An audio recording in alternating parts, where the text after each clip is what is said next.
silakan mengambil gambar.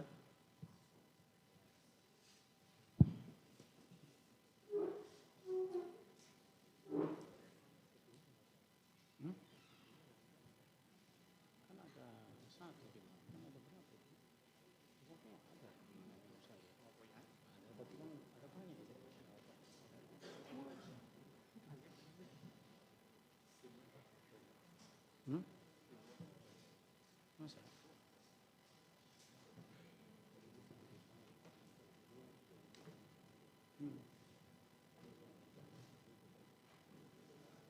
Tipis enggak? Tipis enggak?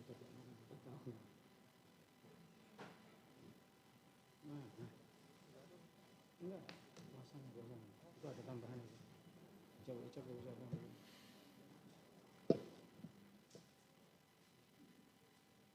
Cukup untuk pengambilan gambarnya?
Sidang perkara pidana atas nama terdakwa Arif Rahman Arifin dibuka dan dinyatakan terbuka untuk umum. Saudara terdakwa sehat? Sehat, Yang Mulia. Baik, sebelum kita lanjut ke agenda acara hari ini untuk pendapat dari penuntut umum, kami tanyakan terlebih dahulu, ini kuasa dari penasihat hukum terdakwa ada tambahan jumlahnya yang sama tapi ada yang muka baru ini, ya. Kami minta surat kuasanya sudah, tapi untuk ininya BA sumpah, kriteria sumpah dengan ID cardnya.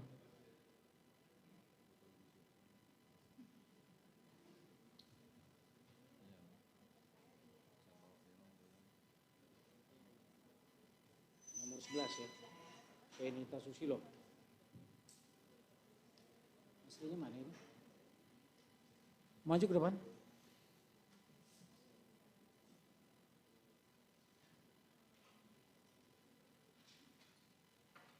Silakan.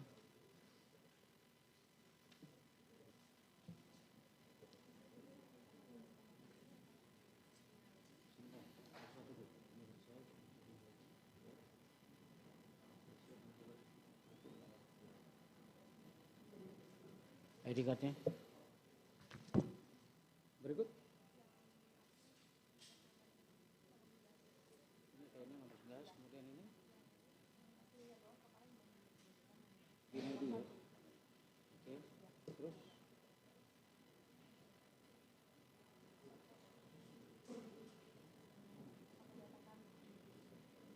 Sudah rasanya. Oh iya. Ya, oke. Cukup? Ya, silakan dulu kembali. Cukup ya?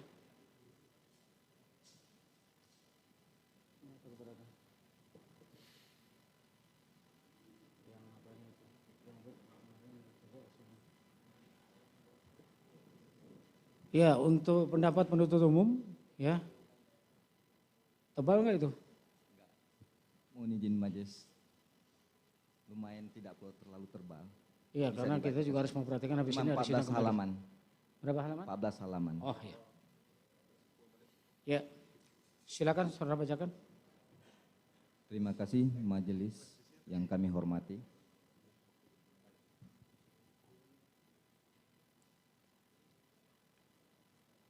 Kejaksaan Negeri Jakarta Selatan demi keadilan dan kebenaran berdasarkan ketuhanan yang Maha Esa.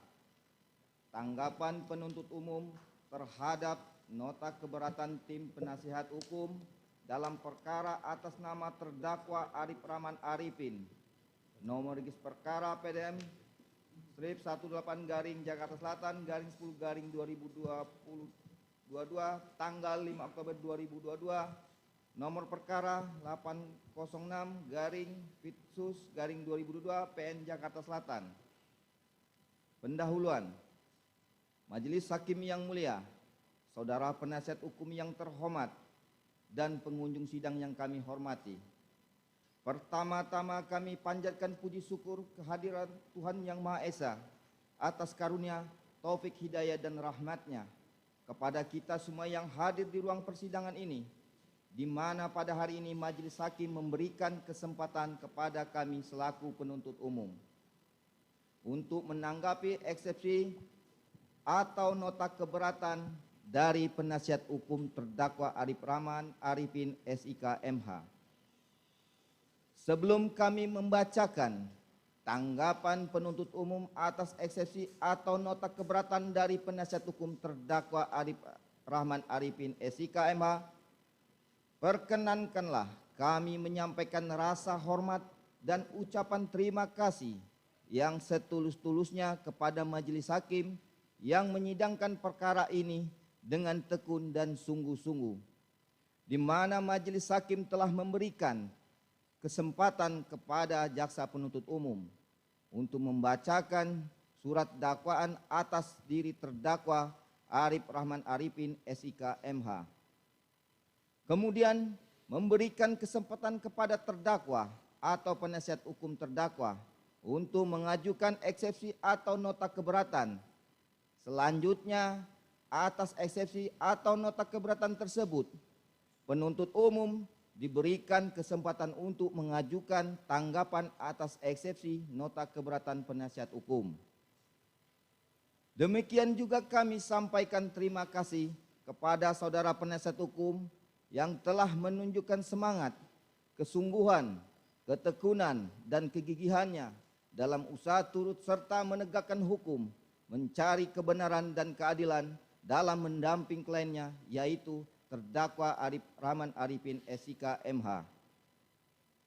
Suatu kenyataan bahwa di dalam persidangan ini terjadi perbedaan persepsi dan argumentasi antara penuntut umum dengan penasihat hukum atau terdakwa. Hal tersebut kami nilai masih dalam batas kewajaran sebagai manifestasi tanggung jawab masing-masing pihak untuk menggali dan menemukan mutiara kebenaran dan keadilan yang didambakan oleh seluruh rakyat Indonesia yang ditegakkan pada peradilan ini. Sehingga meskipun terlihat adanya perbedaan pendapat, maka hal itu merupakan kewajaran sebagai insan hukum yang menjunjung tinggi keadilan berdasarkan hati nurani. Bahwa bertitik tolak dari pemikiran itulah tanggapan penuntut umum ini kami susun untuk menanggapi eksepsi atau nota keberatan dari penasihat hukum terdakwa Arif Rahman Arifin SIK MH yang telah dibacakan di muka persidangan pada hari Jumat tanggal 28 Oktober 2022 yang pada pokoknya memohon sebagai berikut. 1. Menerima dan mengabulkan nota keberatan atas nama Arif Rahman Arifin. 2. Menyatakan surat dakwaan penuntut umum batal demi hukum atau setidak-tidaknya tidak dapat diterima. 3. Menyatakan surat dakwaan penuntut umum batal demi hukum atau setidak-tidaknya tidak dapat diterima karena penyidikan dalam proses penuntutan terhadap terdakwa Arif Rahman Arifin telah dilakukan secara tidak sah. 4. Menyatakan surat dakwaan penuntut umum batal demi hukum atau setidak-tidaknya tidak dapat diterima dan menyatakan surat dakwaan penuntut prematur untuk diajukan karena tindakan yang dilakukan oleh terdakwa Arif Rahman Arifin masih dalam ruang lingkup administrasi negara sehingga harus dilakukan pemeriksaan dan penyelesaian di ruang lingkup administrasi terlebih dahulu. 5. Membebaskan terdakwa Arif Rahman Arifin dari segala dakwaan penuntut umum. 6. Melepaskan terdakwa Arif Rahman Arifin dari tahanan. 7. Memulihkan terdakwa Arif Rahman Arifin dalam harkat dan martabatnya. Dan 8. Membebankan biaya perkara kepada negara. Permohonan penasihat hukum terdakwa tersebut karena alasan yang disebutkan dalam nota keberatannya sebagai berikut. 1. Surat dakwaan tidak dapat diterima karena a. Terdakwa Arif Rahman Arifin adalah pejabat pemerintah pelaksana dan tindakan yang dilakukan masih dalam ruang lingkup administrasi negara, sehingga penuntutan terhadap tindakan administratif tersebut bersifat prematur dan melanggar asas presumptio iuste causa. B.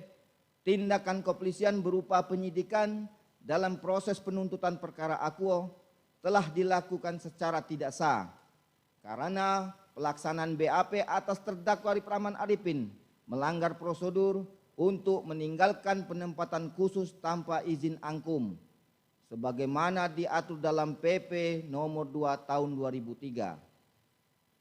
2. Surat dakwaan tidak cermat, tidak jelas dan tidak lengkap obscure libel karena a.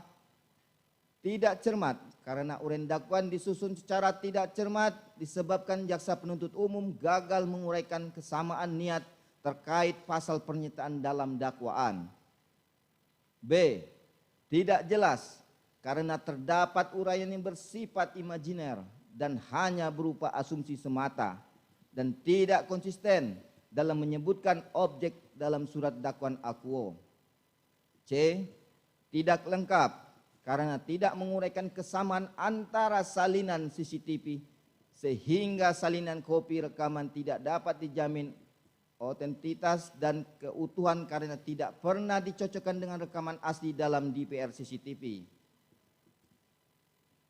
Tanggapan penuntut umum. Majelis Hakim yang mulia, saudara penasihat hukum yang terhormat dan pengunjung sidang yang kami hormati. Eksepsi atau nota keberatan yang dibacakan oleh penasihat hukum terdakwa Arif Rahman Arifin SIKMH tertanggal 28 Oktober 2022. Kami jaksa penuntut umum telah mendengar, membaca dan mempelajari eksepsi atau nota keberatan dari penasihat hukum tersebut. Kami menanggapnya sebagai berikut.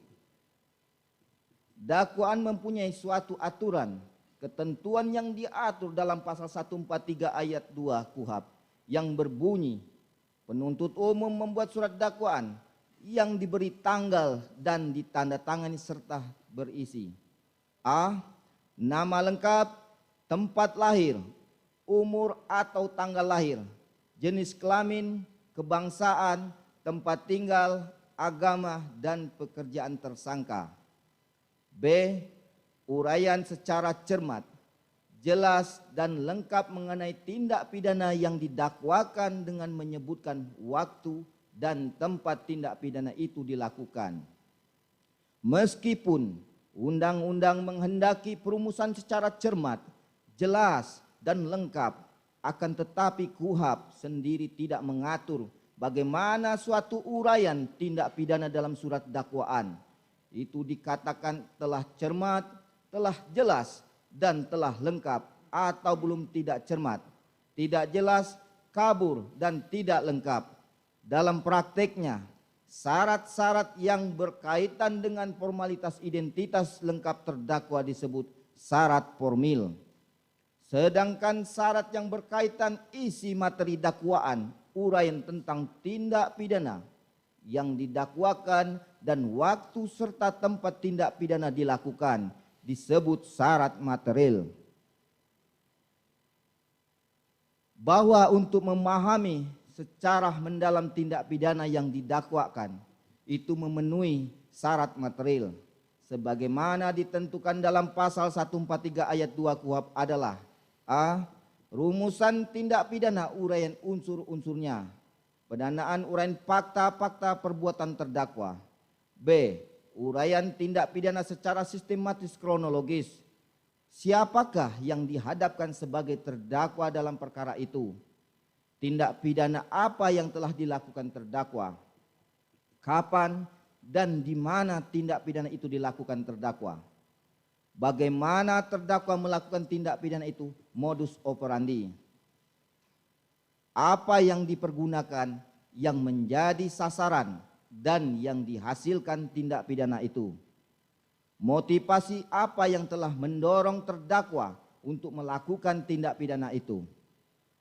Benar hak terdakwa dirugikan untuk melakukan pembelaan diri. Surat dakwaan tidak jelas dan tidak lengkap, memuat elemen dan unsur-unsur tindak pidana yang didakwakan, atau isi rumusan surat dakwaan antara yang satu dengan yang lain saling bertentangan, atau surat dakwaan tidak merinci secara jelas bagaimana tindak pidana dilakukan terdakwa, atau surat dakwaan tidak mencantumkan secara jelas waktu dan tempat tindak pidana dilakukan. Mohon izin dilanjutkan ke rekan majelis.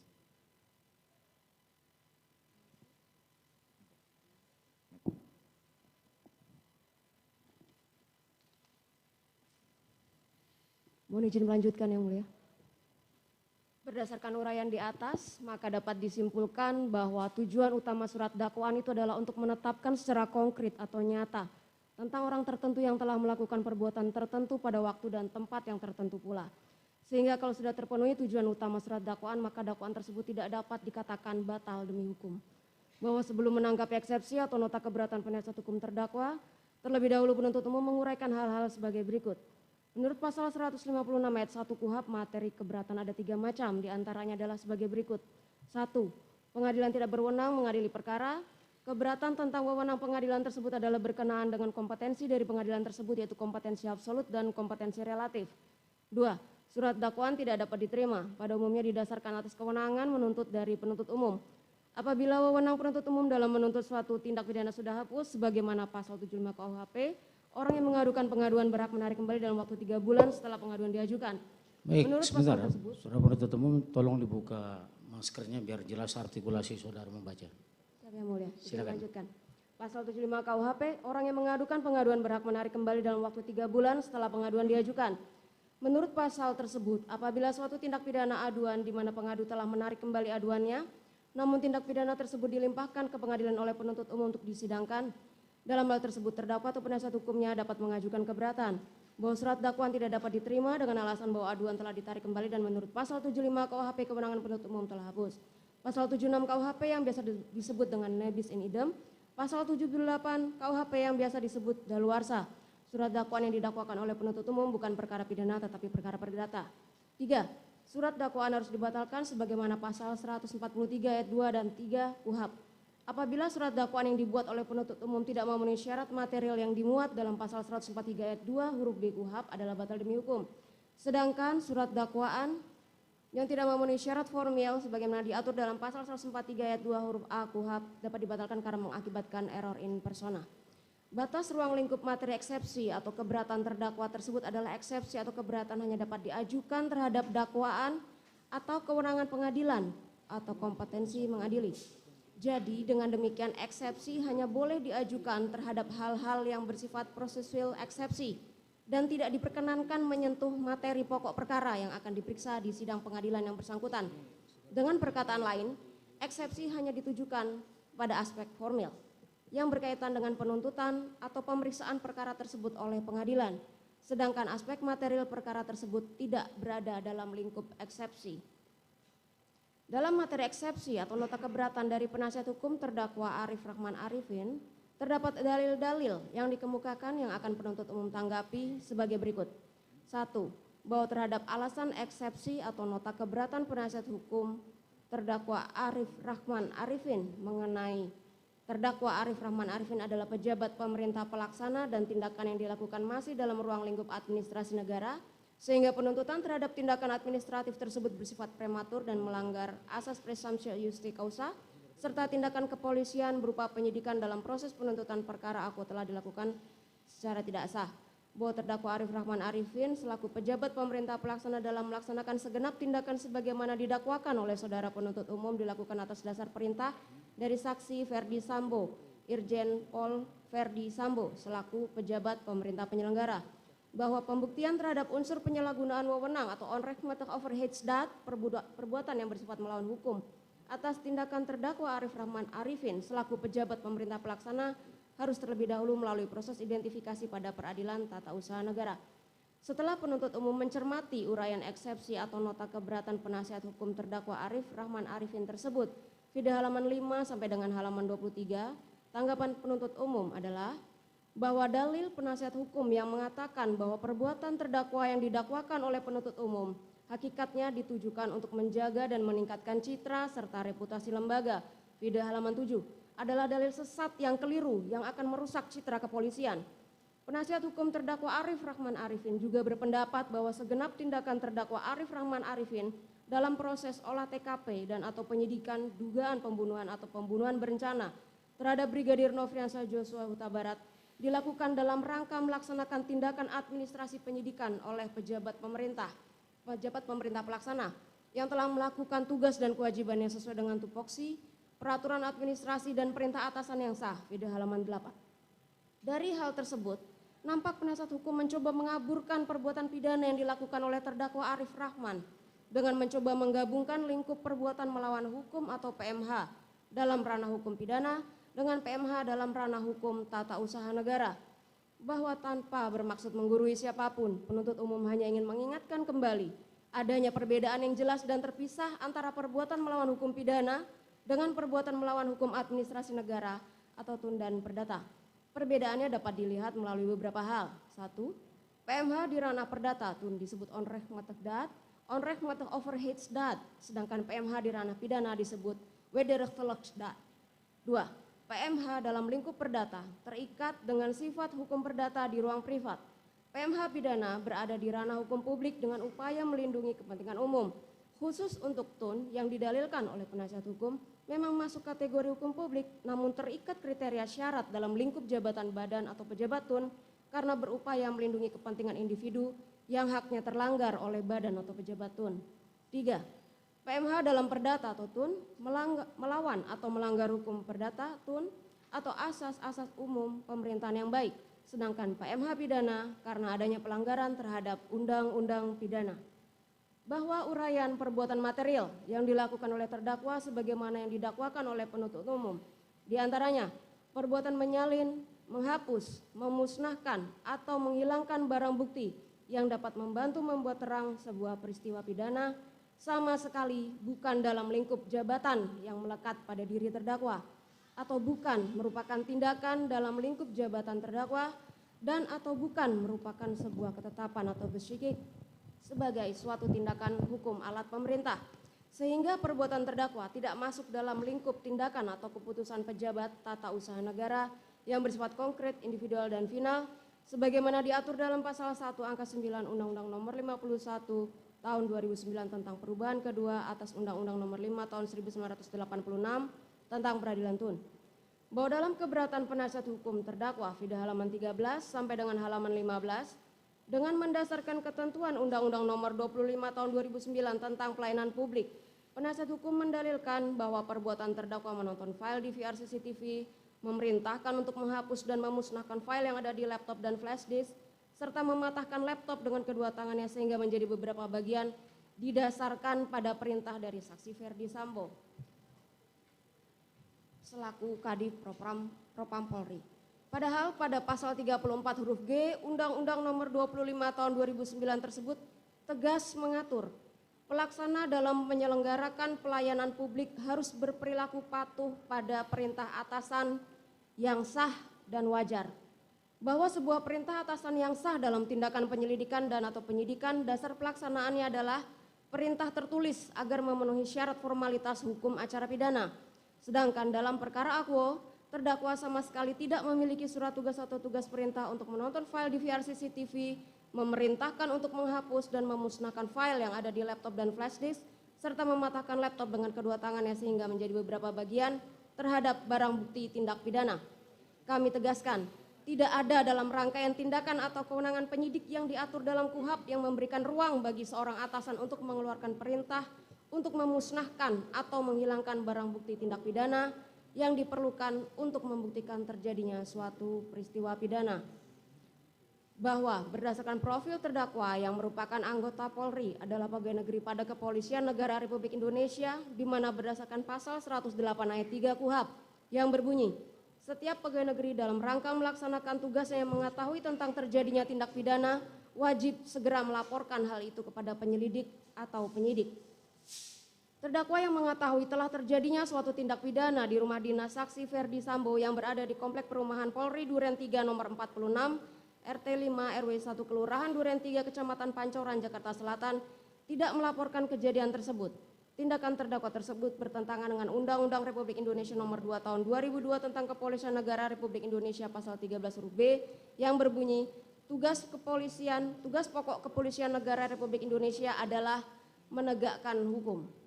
Terdakwa Arif Rahman Arifin yang menjabat sebagai Wakaden B Biro Paminal Propam Polri dan merupakan bawahan dari saksi Ferdi Sambo, Kadif Propam Polri, secara sadar mempunyai daya tolak atas perintah saksi Ferdi Sambo selaku atasan, sebagaimana diatur dalam Peraturan Kepolisian Negara Republik Indonesia nomor 7 tahun 2002 tentang Kode Etik Profesi Polisi dan Komisi Kode Etik Polisi pasal 6 ayat 2 huruf B yang berbunyi, setiap pejabat Polri yang berkedudukan sebagai bawahan wajib menolak perintah atasan yang bertentangan dengan norma hukum, norma agama, dan norma kesusilaan. Meskipun terdakwa mengetahui bahwa perintah dari saksi Ferdi Sambo tersebut bertentangan dengan norma hukum, namun terdakwa tetap melaksanakannya dengan memerintahkan saksi Cuk Putranto dan saksi Baikuni Wibowo untuk menghapus file dokumen elektronik DVR CCTV dan dengan kedua tangannya mematahkan laptop Microsoft Surface menjadi beberapa bagian, di mana barang-barang tersebut merupakan barang bukti dalam tindak pidana, sehingga tindakan terdakwa tersebut bertentangan dengan Peraturan Kepolisian Negara Republik Indonesia nomor 7 tahun 2002 tentang Kode Etik Profesi Polisi dan Komisi Kode Etik Polisi pasal 10 ayat 2 huruf H yang berbunyi, mengurangi, menambahkan, merusak, menghilangkan, dan atau merekayasa barang bukti. Mohon izin selanjutnya dilanjutkan oleh rekan kami.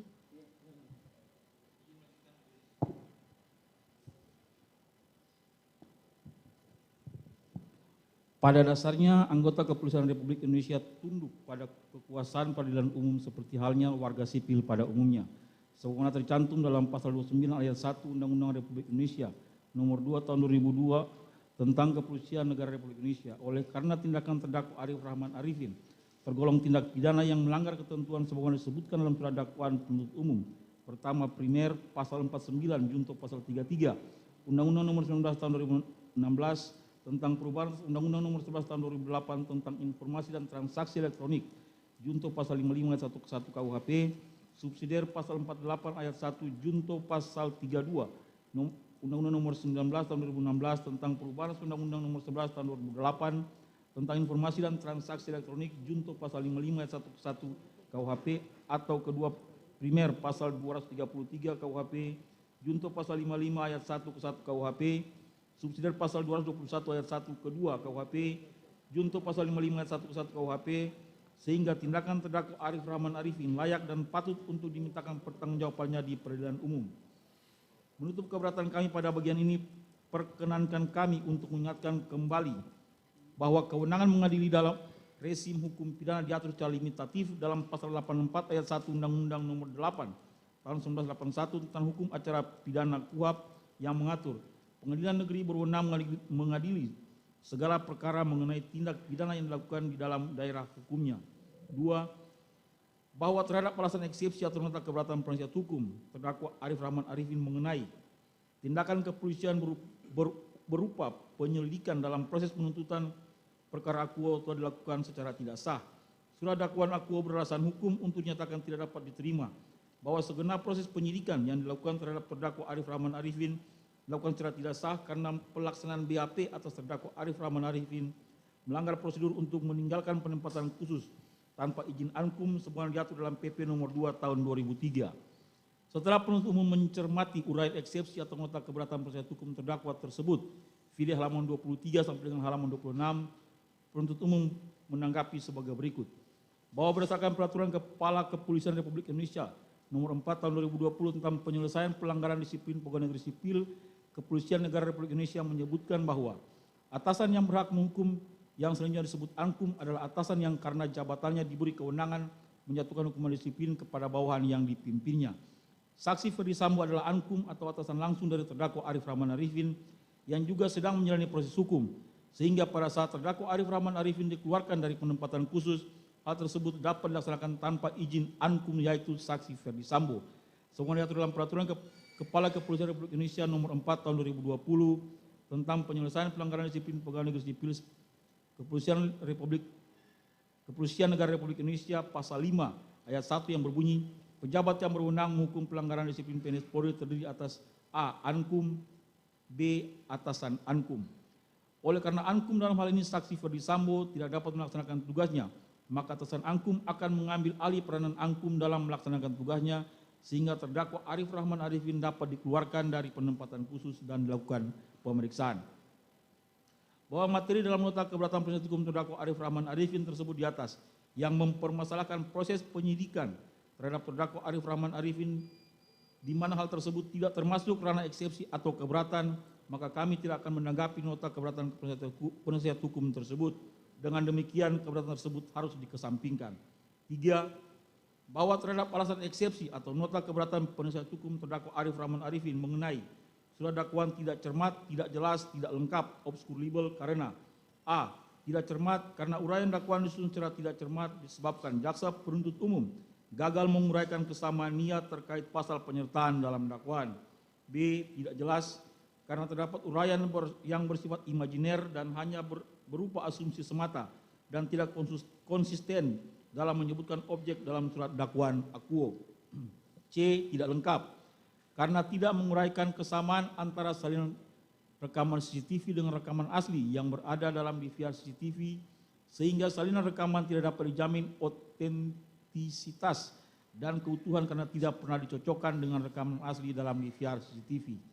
Setelah penuntut umum mencermati uraian eksepsi atau nota keberatan penasihat hukum, di halaman 27 sampai dengan halaman 42 tersebut, penuntut umum menanggapi sebagai berikut.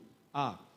Bahwa unsur ini adalah bagian dari bentuk-bentuk penyertaan dan naming dalam pasal 55 ayat 1 KUHP yang mengatur tentang pembuat dader dalam suatu perbuatan pidana yang terdiri dari pelaku plager penyuruh don plager dan pelaku penyerta medel plager. Pasal 55 ayat 1 ke 1 KUHP. Dalam pasal ini mencaratkan bahwa dalam melakukan perbuatan tersebut sedikitnya harus ada 2 orang. Istilah pembuat atau dader semata-mata merupakan first halmenam, nama pengumpul untuk semua orang yang oleh pembuat undang-undang akan dijatuhi pidana. Yang dimaksud sebagai pelaku atau plager adalah barang siapa yang memenuhi semua unsur yang terdapat dalam perumusan delik atau yang mempunyai kewajiban untuk mengakhiri keadaan yang dilarang oleh undang-undang pidana. Penyuruh adalah orang yang tidak sendiri mewujudkan peristiwa atau delik, tetapi dengan perantaraan orang lain sebagai alat dengan syarat orang lain tersebut berada dalam keadaan tidak mengetahui atau mengalami kehilafan tentang keadaan error in facti atau dalam keadaan daya paksa overmah. Pelaku peserta adalah para pelaku yang dengan sengaja turut serta untuk mewujudkan delik yang dilakukannya bersama-sama dengan orang lain. Para pelaku tidak harus mewujudkan semua unsur delik, namun yang terpenting adalah adanya kerjasama yang disadari oleh para pelaku. Asyid Abidin Farid dan Abdul Hamzah 2006 halaman 151 sampai dengan 224.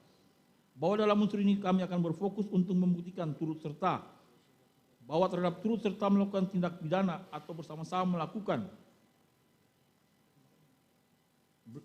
dalam bahasa Belanda diartikan sebagai setiap orang yang sengaja berbuat dalam melakukan tindak pidana, dan menurut doktrin serta Hograt Belanda disyaratkan ada 2 syarat medel plager, yaitu ke-1 kerjasama yang disadari antara para turut pelaku yang merupakan suatu kehendak bersama di antara mereka. Kedua, mereka harus bersama-sama melaksanakan kehendak itu.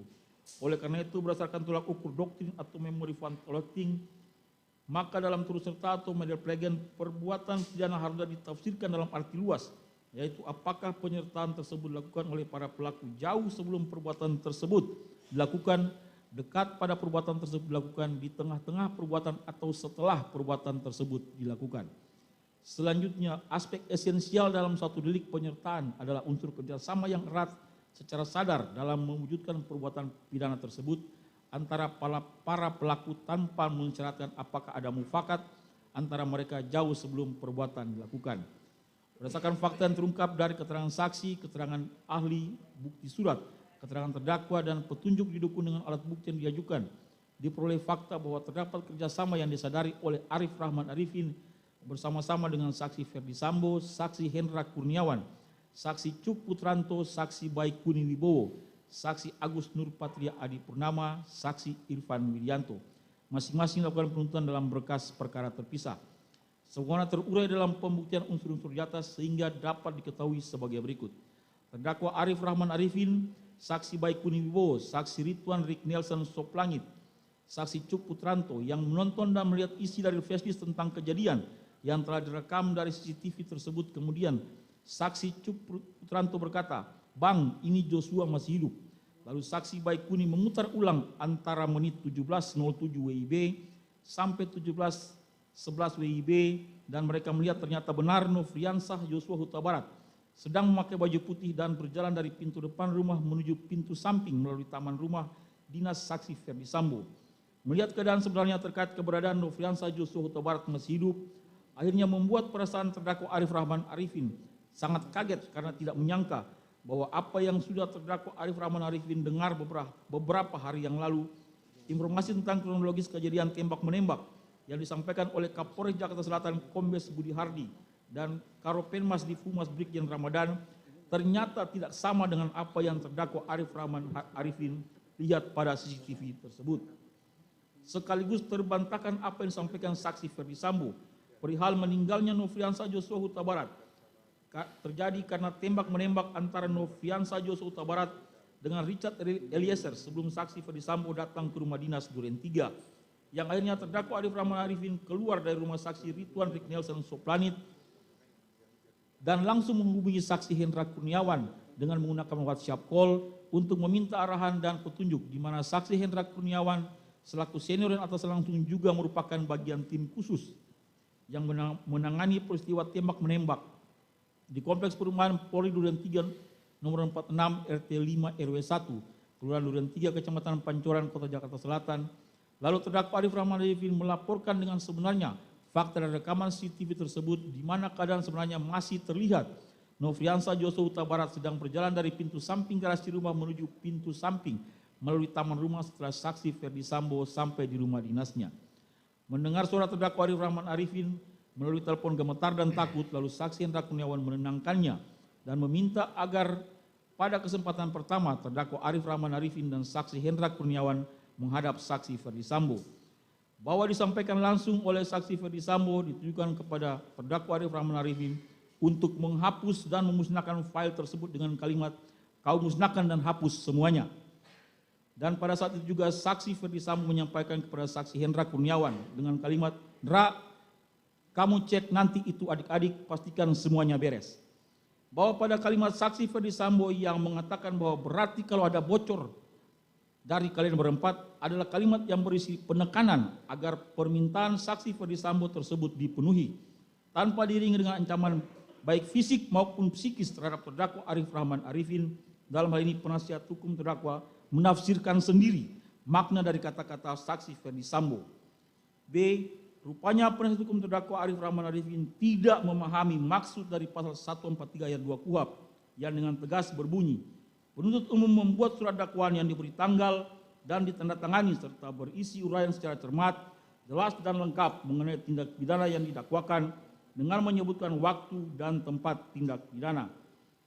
Bahwa apabila dilihat dari rumusan pasal 143 ayat 2 KUHP tersebut di atas, jelas dan tegas dalam surat dakwaan atas nama terdakwa Arif Rahman Arifin, nomor register perkara PDM 18-JKT SLTN /10/2022, tanggal 5 Oktober 2022, menguraikan dari awal surat dakwaan dengan menyebutkan waktu kejadian, yaitu pada hari Sabtu tanggal 9 Juli 2022 pukul 7.30 waktu Indonesia Barat sampai dengan hari Kamis tanggal 14 Juli 2022 sekira pukul 21 waktu Indonesia Barat, atau setidak-tidaknya pada bulan Juli tahun 2022 bertempat di pos security kompleks perumahan Polri Duren 3, RT 5 RW 1 Kelurahan Duren 3, Kecamatan Pancoran, Jakarta Selatan, dengan uraian peristiwa yang tersusun secara terstruktur dari awal persiapan hingga terselesainya peristiwa pidana. Sebagaimana yang dikemukakan oleh Harun M. Hussein SH dalam bukunya yang berjudul Surat Dakwaan Teknik Penyusunan, Fungsi dan Permasalahannya, menjelaskan mengenai yang dimaksud dengan jelas, sebagaimana dimaksud dalam pasal 143 ayat 3 KUHP, yaitu penuntut umum harus mampu merumuskan unsur-unsur delik yang didakwakan sekaligus mempadukan dengan uraian perbuatan material atau fakta yang dilakukan oleh terdakwa dalam surat dakwaan. Kemudian lebih lanjut ditegaskan dalam buku himpunan tata naskah dan petunjuk teknis penyelesaian perkara tindak pidana Kejaksaan Agung RI pada halaman 68 mengemukakan yang dimaksud dengan uraian secara cermat, jelas dan lengkap, yaitu uraian secara cermat berarti menuntut ketelitian jaksa penuntut umum dalam mempersiapkan surat dakwaan yang akan diterapkan bagi terdakwa dengan menempatkan kata cermat paling depan pada rumusan pasal 143 ayat 2 huruf B KUHP. Pembuat undang-undang menghendaki agar jaksa penuntut umum dalam membuat surat dakwaan selalu bersikap tepat, korek untuk teliti.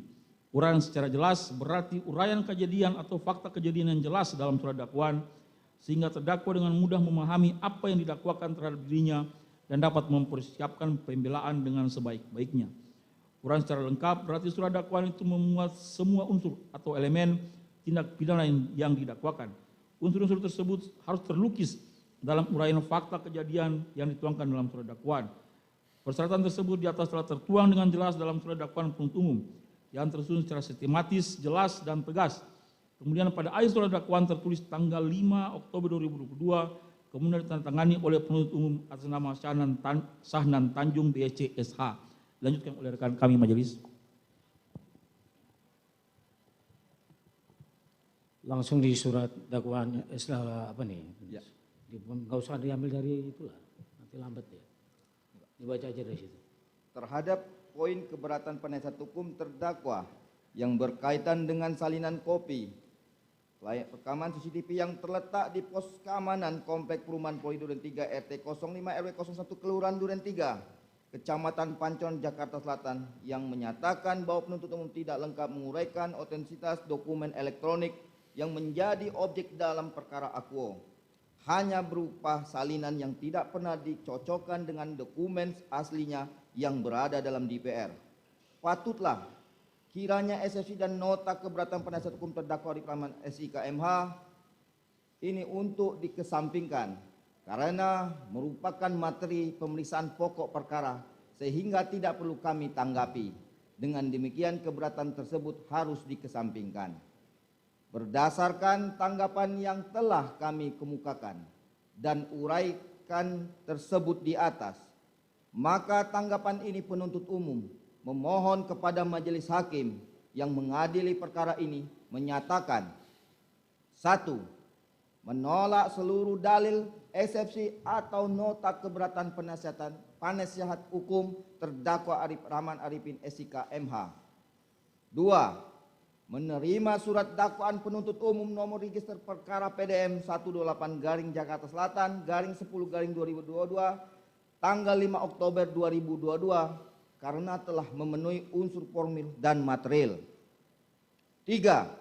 Menyatakan pemeriksaan terdakwa Rahman Arifin SIK MH tetap dilanjutkan berdasarkan surat dakwaan nomor register perkara PDM 128 Jakarta Selatan _10 2022 tanggal 5 Oktober 2022. 4. Menyatakan terdakwa Rahman Arifin SIK MH tetap berada dalam tahanan.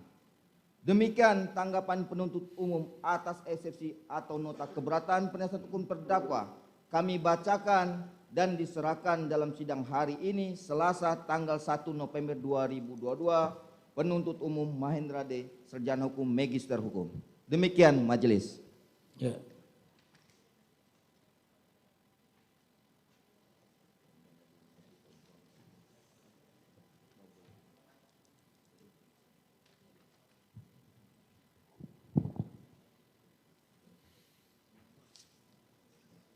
Setelah mendengar pendapat dari penuntut umum, menjadi giliran majelis hakim untuk menjatuhkan putusan sela. Untuk itu sidang akan kita buka kembali.